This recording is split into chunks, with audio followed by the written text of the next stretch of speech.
So the situation with the CIA, okay. The UN is calling them out, the Bush-Cheney regime.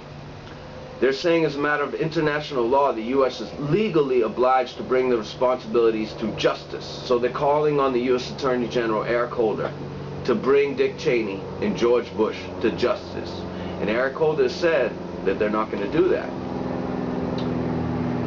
They said that, you know, this is something that's been suspected for a long time, which is a valid point, because most people understood the CIA was not up to any good during these events after 9/11.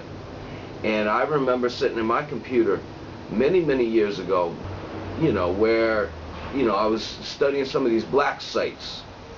And so people had, there was information out there, but nothing was being done. Of course, George Bush was president then.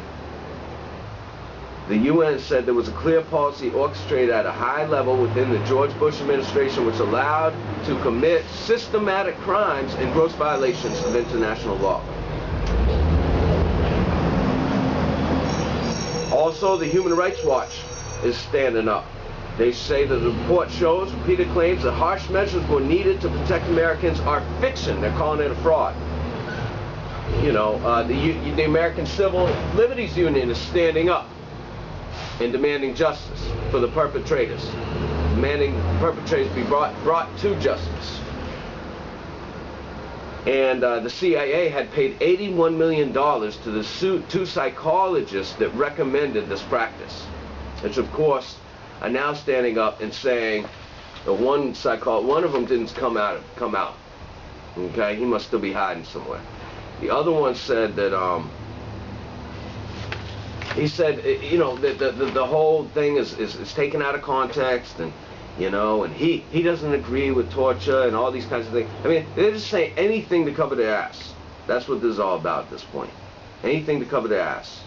These are the guys that told them, hey, look, this is what you want to do, is you want to make people uncomfortable as possible. Torture them. And eventually what they're going to do is they're going to be so tired and so, you know, just out of it, and they'll do anything and say anything, which is what they got. They got them to say anything, but they didn't give them the accurate information. But the objective is the same thing the cops do. They want to get information. They don't give a shit what they get. As long as they get something, that gives them the rationale now to go to war, to go and arrest somebody, to go lock a bunch of other people up. You know, how many people have been locked up? How many people have been put to death for crimes they didn't commit? And what do the cops do? They don't care, because they're under pressure from the supervisor. They always want to move up the ladder. Remember, Tower of Babel, they wanted to build their name. They wanted to increase their stature. But what happened to the earth?